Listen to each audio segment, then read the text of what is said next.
Welcome back dear student. स्वागत है आपका ई लेक्चर सीरीज। आज जो हम कॉस्ट ऑफ कैपिटल चैप्टर ले रहे हैं फाइनेंशियल मैनेजमेंट के अंदर, उसके अंदर हम ये देखेंगे कि कॉस्ट ऑफ कैपिटल कैसे कैलकुलेट की जाती है for different source of capital के अंदर हम यहाँ पे समझेंगे। तो आप देखें यहाँ पे मैंने कॉस्ट ऑफ कैपिटल के ब्रैकेट में क्या लिखा है, COC, और नीचे लिखा है मैंने weighted average cost of capital. Weighted average cost of capital क्यों लिखा है, जैसे यहाँ इस लेक्चर में मैं आपको समझाने जाऊँगा किसके बारे में, कॉस्ट ऑफ डेट्स कैपिटल के बारे में समझाने जाऊँगा। डेट्स का मतलब हुआ आउटसाइडेड फंड्स हुए, जैसे आपको याद हो हम डिबेंचर्स जो थे, बॉन्ड्स जो थे, टर्म्स लोन जो थे, बोरोइंग्स जो थे, उन सबको हम डेट्स का पार्ट मानते थे नहीं मानते थे। आप कहेंगे यस सर हम उनको डेट्स का पार्ट मानते थे। अब ये जो डिवेंचर्स के टाइप्स बहुत सारे होते हैं, जैसे आपने पढ़ा था रिडीमेबल इररिडीमेबल, याद है आपको, ठीक है। तो हम यहाँ पे टू टाइप्स ऑफ डिवेंचर की कॉस्ट निकालना सीखेंगे, ठीक है ना। यहाँ पे डिवेंचर भी बोल सकता है, आपको बॉन्ड्स भी बोल सकता है, टर्म्स लोन भी बोल सकता है, बोरोइंग भी बोल सकता है, ये सभी सिनोनिम से ही मान लीजिए आप डेट्स कैपिटल में इनको इंक्लूड करते हैं। तो सबसे पहले हम समझेंगे कॉस्ट ऑफ नॉन रिडीमेबल या इररिडीमेबल।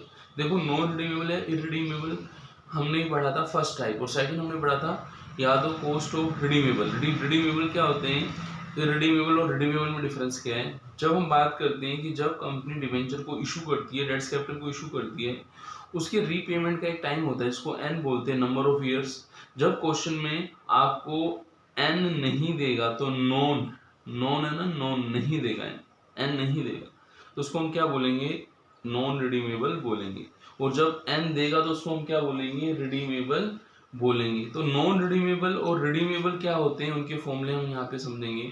तो पहले नॉन रिडीमेबल को हम समझ रहे हैं, यहाँ पे इसको हम इररिडीमेबल भी बोलते हैं, नॉन रिडीमेबल या फिर इररिडीमेबल भी बोलते हैं, दोनों बातें एक ही हैं।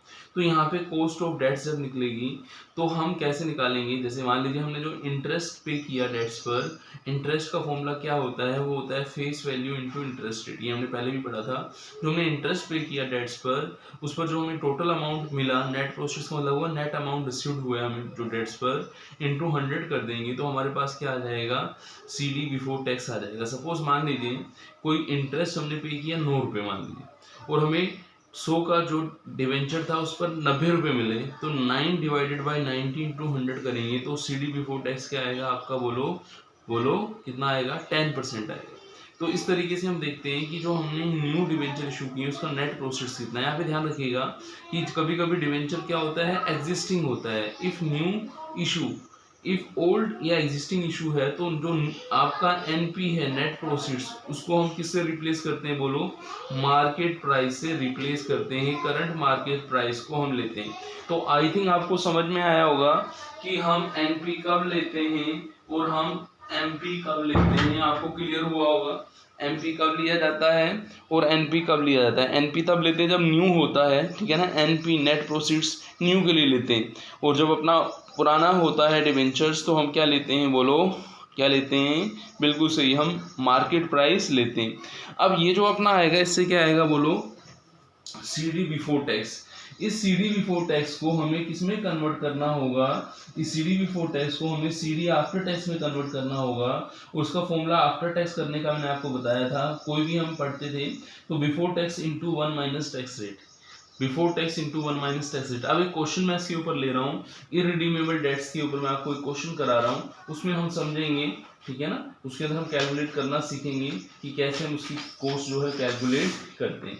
तो ये क्वेश्चन है हमारे सामने, आप देखें, 5 years ago Sonam limited issued 12% irredeemable debenture. तो सबसे पहले आप इस क्वेश्चन में कंफ्यूजन बच्चों क्या होता है, 5 years ago दे रखा है तो सोचते हैं एन दे रखा है, एन दे रखा है, ठीक है ना, एन नहीं है। ये आगे देखो क्या कह रहे हैं कि 12% इररिडीमेबल। यहाँ पे ध्यान रखना है कि हमें कौन से डिवेंचर की कॉस्ट कैलकुलेट करनी है, इररिडीमेबल। यदि हमें ये वर्ड नहीं देता तो हम यहाँ पे इसको ध्यान में रखते। तो इररिडीमेबल डिवेंचर है, कितने पर, कितने का, कितने पर है, 103 पर, ठीक है ना, 3 रुपये प्रीमियम पर हमने इशू किया है, पार वैल्यू कितनी है उसकी, 100 है। अब देखो पहले बताओ कि 5 years ago का मतलब ये हुआ कि ये न्यू है एग्जिस्टिंग है, तो आप कहेंगे सर एग्जिस्टिंग है जो प्रेजेंट में है वो है, ठीक है ना। तो उसमें वी में जो अपना था ना एनपी जो था वहां पे क्या लगेगा, एमपी लगेगा, एनपी नहीं लगेगा, नेट प्रोसीड्स नहीं लगेगा, क्या लगेगा, मार्केट प्राइस लगेगा, ये ध्यान रखिएगा। फिर आगे कह रहे हैं ₹3 premium to their par value of ₹100, the current market price of this debenture is 94। Market price का ध्यान रखना है। इफ द कंपनी पे कॉर्पोरेट टैक्स रेट आपको दे रखे हैं 35%, calculate its current cost of debenture capital. अब कॉस्ट ऑफ कौन से डिवेंचर की निकाल रहे हैं, इररिडीमेबल की। फॉर्मूला क्या था इररिडीमेबल का, इंटरेस्ट अपॉन नेट प्रोसीड्स यदि न्यू है इनटू 100, लेकिन यहाँ पे हमने लिखा है कि net proceeds in case of कब लेते हैं, न्यू के इशू में। यहाँ पे डिवेंचर ऑलरेडी इशूड है, एग्जिस्टिंग है, तो एनपी रिप्लेस किससे होगा, करंट मार्केट प्राइस से होगा। हम नया फॉर्मूला लेंगे interest upon market price into 100। अब इंटरेस्ट कैसे निकालते हैं, हमने पहले भी पढ़ा हुआ है कि इंटरेस्ट का फॉर्मूला रहता है face value into interest rate.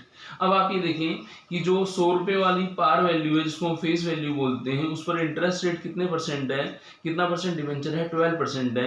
तो 100 का 12% कितना आ जाएगा, 12 आ जाएगा। तो यहाँ पे इंटरेस्ट 12 रखा जाएगा। मार्केट प्राइस आपको कितना दिया है, करंट मार्केट प्राइस आपको दिया है 94 रखा जाएगा, इंटू 100 करेंगे तो कितना आ जाएगा, बोलो 12.7% आ जाएगा। अब ये सीडी बिफोर टैक्स आया है 12.77%, इसको सीडी आफ्टर टैक्स करने के लिए हम क्या करेंगे कि जो सीडी बिफोर टैक्स है 12.77, 1 माइनस टैक्स रेट कितना है 35, तो 0.35 माइनस कर देंगे, तो 0.65 से जब आप इसको इंटू करोगे तो आफ्टर टैक्स वैल्यू आ जाएगी 8.30 आ जाएगी। तो हमने कॉस्ट ऑफ, जो मैंने आपको फर्स्ट पार्ट बताया था वो कॉस्ट ऑफ क्या बताया था, कॉस्ट ऑफ इररिडीमेबल डिवेंचर बताया था। अब मैं आपको सेकंड पार्ट बता रहा हूँ, रिडीमेबल डिवेंचर। तो सबसे पहले आप देखो रिडीमेबल और इररिडीमेबल, नॉन रिडीमेबल में क्या डिफरेंस होता है।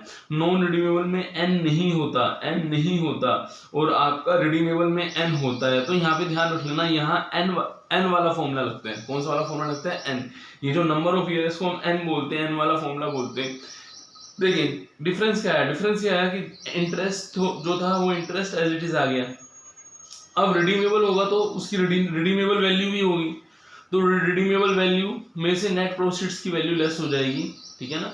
अब ये जो वैल्यू आएगी ये पूरी लाइफ के लिए आएगी, और पर ईयर वैल्यू निकालने के लिए हमें नंबर ऑफ ईयर का भाग देना है, क्योंकि इंटरेस्ट पर ईयर है ना, 1 साल का है, ठीक है ना। तो हमने रिडीमेबल वैल्यू में से नेट प्रोसीड्स को लेस किया और उसमें नंबर ऑफ ईयर का डिवाइड करके एक साल की हमने वैल्यू निकाली है, क्योंकि इंटरेस्ट भी 1 साल का है। यहाँ पे ध्यान रखिएगा एन का डिवाइड होता है जब माइनस होता है, लेकिन यही जो redeemable value plus net proceeds जो है ये आपका जब प्लस होता है तो एवरेज निकालने के लिए 2 का डिवाइड होता है। ध्यान रखिएगा, बच्चे गलती कराते हैं, माइनस के जहाँ माइनस होता है वहां तो जुड़ नहीं रहा, वहां 2 नहीं आएगा, जहां जुड़ रहा है वहां 2 आएगा, और जहां माइनस हो रहा है वहां क्या आएगा, एन आएगा, नंबर ऑफ ईयर आएगा। तो फॉर्मूला आपको समझ में आया, interest plus redeemable value minus net proceeds upon N क्या है, नंबर ऑफ ईयर्स, ठीक है ना। अब इसके पूरे अपॉन में क्या आएगा, redeemable value plus net proceeds upon 2। तो आपको समझ में आया फॉर्मूला, आप कहेंगे यस सर हमें समझ में आया। अब हम इस पर बेस्ड क्वेश्चन भी करेंगे, उसमें मैं आपको एक बात समझा देता हूँ। यहाँ पे इंटरेस्ट तो एज इट इज पहले की तरह रहेगा, face value into interest rate. RV होती है रिडीमेबल वैल्यू। रिडम्पशन आप देखें या तो पार करते हैं या फिर प्रीमियम करते हैं, डिस्काउंट नहीं करते हैं, यहाँ पे ध्यान रखना। तो रिडीमेबल लाइक पार है 100 का है तो 100 पे करेंगे, रिडम्पशन यदि प्रीमियम पर है तो 100 का है 10 रुपए प्रीमियम से ही 110 पे करेंगे।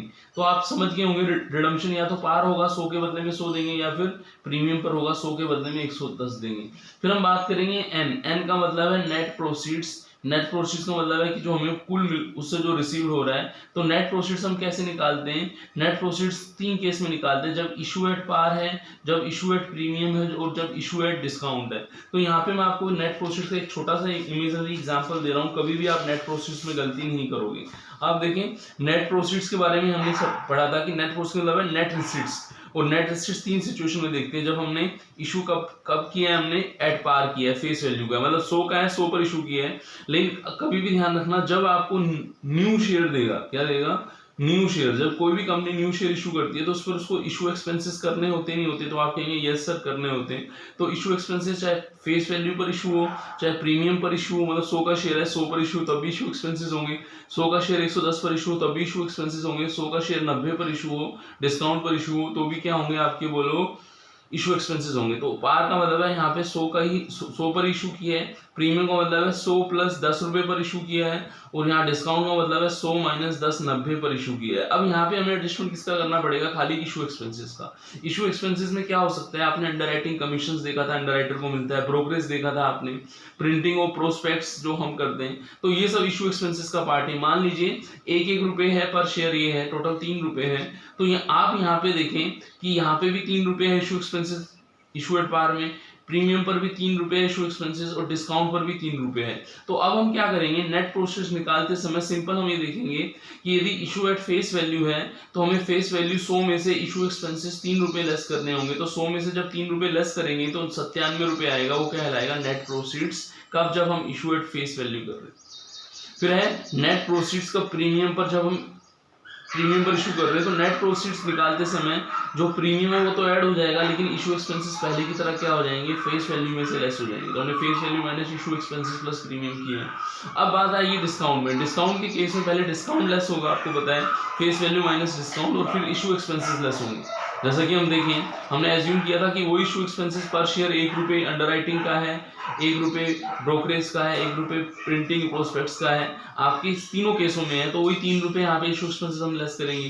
तो हमने face value minus issue expenses यहाँ पे भी किया है, face value minus issue expenses यहाँ पे भी किया है। बस प्रीमियम के केस में हमने प्रीमियम को ऐड कर दिया है, वो 97 में 10 ऐड कर दिया है तो 107 आ गया, और डिस्काउंट के केस में उस 97 में से 10 लेस कर दिया तो 87 आ गया। तो आपको नेट प्रोसीड्स की जो मैं बात कर रहा था, वो तीनों सिचुएशन में नेट प्रोसीड्स आपको क्लियर है कि नेट प्रोसीड हम कैसे कैलकुलेट करते हैं। आपको याद हो, ये बता रहा था ना, नेट प्रोसीड्स इशू जब पार पर है, प्रीमियम पर हो, डिस्काउंट पर हो, ठीक है ना। रिडीमेबल वैल्यू मैंने आपको बता दी है, एंड नंबर ऑफ ईयर मैंने आपको बता दी है। ये जब रिडीमेबल होगा तो इससे जो निकलेगी, कौन सी निकलेगी, before tax, CD, cost of debenture before tax. इसको सीडी को शॉर्ट में हम कभी कभी केडी भी बोलते हैं, तो केडी बोले तो वो भी सही है, कोई गलत नहीं है, केडी बोले। इस सीडी बिफोर टैक्स को आफ्टर टैक्स बनाने के लिए सीडी बिफोर टैक्स में लेस करना होगा 1 माइनस टैक्स, 1 माइनस टैक्स। तो आपको समझ में आया होगा सीडी आफ्टर टैक्स, ठीक है।